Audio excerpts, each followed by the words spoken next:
Hi, my name is Chris, and I'm excited to be teaching you today about how to build a box violin. This violin is designed particularly to work with young children ages 2 to 5 years old.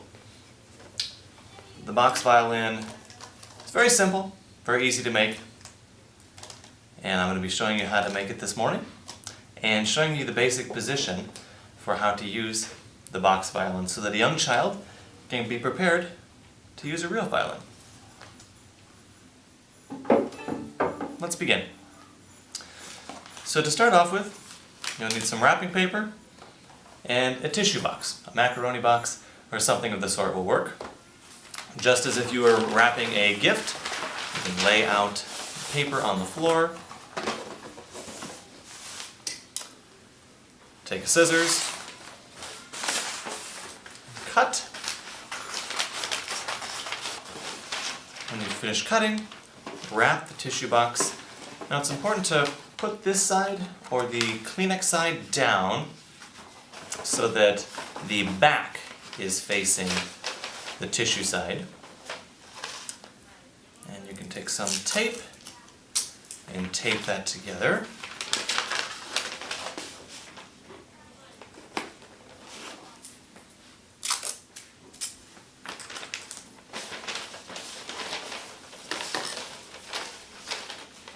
And if it's a bit long, you can always cut the piece a little bit shorter, just like wrapping presents for Christmas or birthdays.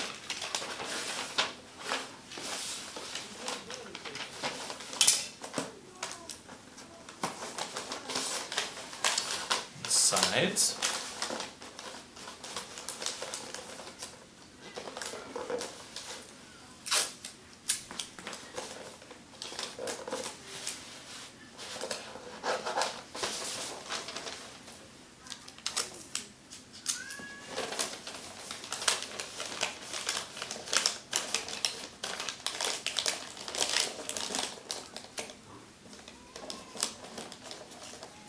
And now you should have a clean front. On the front, you can take a stirring stick. You can pick this up in Sherwin-Williams or Benjamin Moore, any kind of paint store. And you're going to place it in the middle,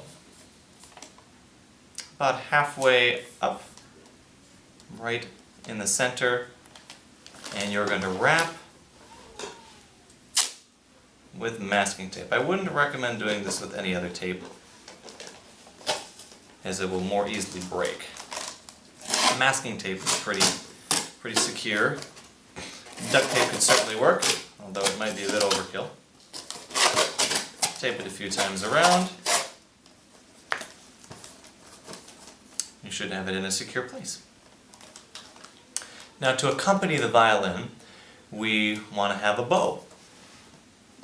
Just as on the real violin we would have a bow.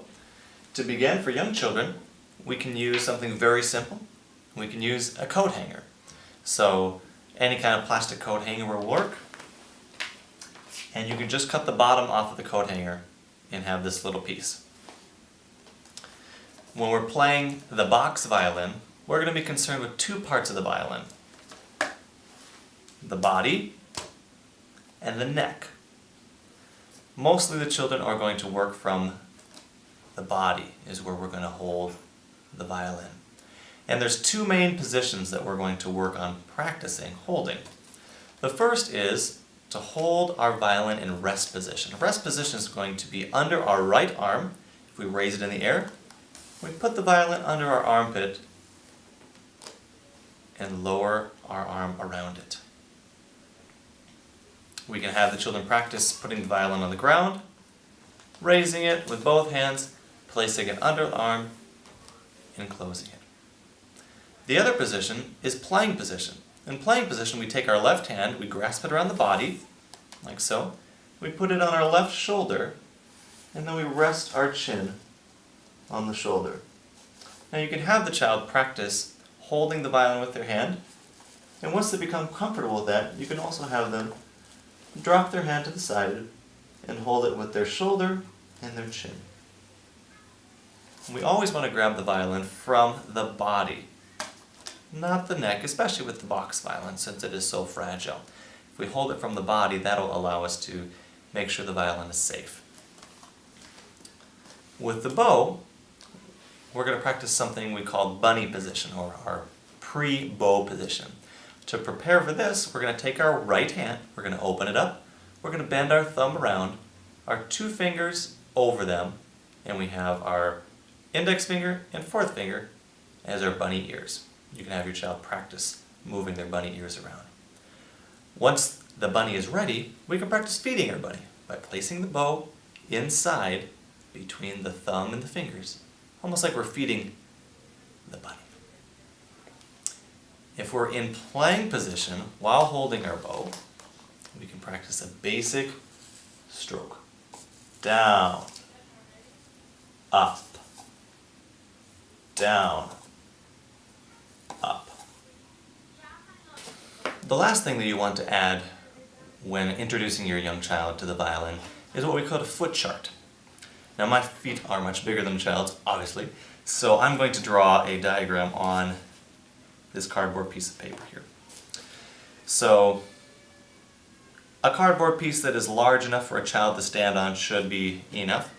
We want to have the feet face in a V.